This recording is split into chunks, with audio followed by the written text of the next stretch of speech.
Let's discuss an important topic now: how to reduce labeling effort. To train machine learning models, especially deep learning models, we need a lot of training instances, and this can be quite expensive even with crowdsourcing. And this is especially the case if the crowdsourcing task is a complex one. Now let me motivate the problem a bit using a real example, one of the expensive crowdsourcing experiments I have done. On the slide is a task that we did at Amazon. The goal here is to find out between two products that are comparable in terms of functionality. For example, here both are headsets. Which one is higher quality and why? We present information about the two products, including the seller's description of each product, and under that, lists of product-related information provided by customers, including question answers and reviews. To the right are the phrases extracted from both seller and customer information, which crowd workers use to characterize the criteria for the quality judgment. For this task, it takes 12 minutes to compare 5 product pairs, which cost about $2. We asked the workers to judge 1,000 pairs, each annotated by 10 workers. Overall, it costs $5,000. You can see that this is a very costly task, $5,000 to get only 10,000 product pairs annotated. And if you think about it, this is not a lot to train a neural network. If we can reduce the number of labels needed to train a machine learning model, we can actually save a lot. Here is another example that do not directly involve crowd workers, but the implication of reducing labeling effort is even bigger. This work was done when I was an intern in the Alexa team. I assume that you all know Alexa. It's a personal assistant AI technology that is used in many voice devices that helps control, for example, lights, microwaves, oven through voice. Another important use case is to place an order, so users can make a purchase through voice. Now, very roughly, the way Alexa works is that it first converts customer voice to text and then use all kinds of natural language processing techniques to understand the customer queries.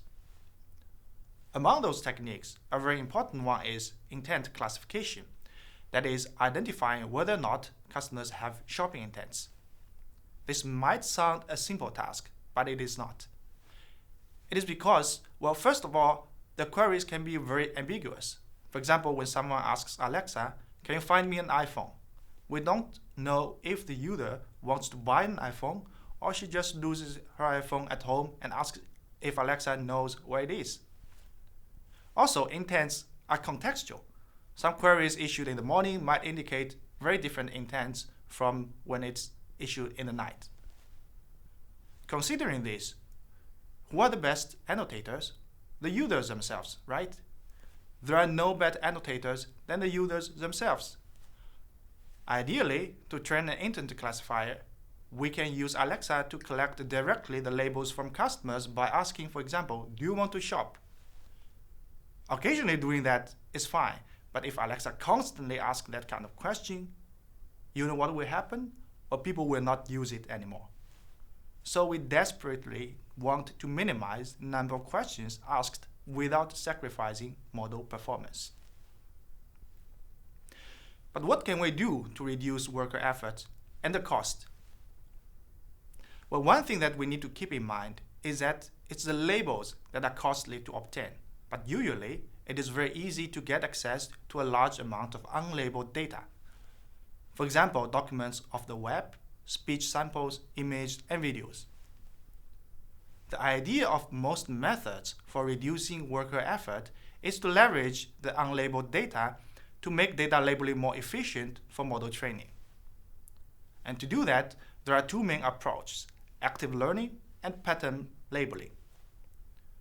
In the following, we will focus more on active learning, which has been extensively studied, and briefly talk about the more recent idea of pattern labeling. Let's look at active learning. The key intuition of active learning is that a machine learning model can achieve greater accuracy with fewer training instances if it is allowed to choose the data from which it learns the best. To illustrate this, on the slide you can see 3 figures. The left one shows instances of 2 classes. The one in the middle shows the decision boundary of a linear model that is trained on 30 randomly selected instances. The accuracy in this case is 70%, as you can see. And on the right hand, you can see the decision boundary of a linear model that is trained on 30 actively selected instances. The accuracy is 90%. You can see that if we allow the model to actively choose the most informative instances for model training, the model can reach good performance even with a small number of training instances. As an implication, we don't really need to have all the instances labeled, but only those selected by the model. And by doing so, we can largely reduce data annotation work and hence the cost. Active learning generally works in cycles. We train an initial model with a small number of instances in the labeled training set, then apply the model to the unlabeled set to select data instances for labeling.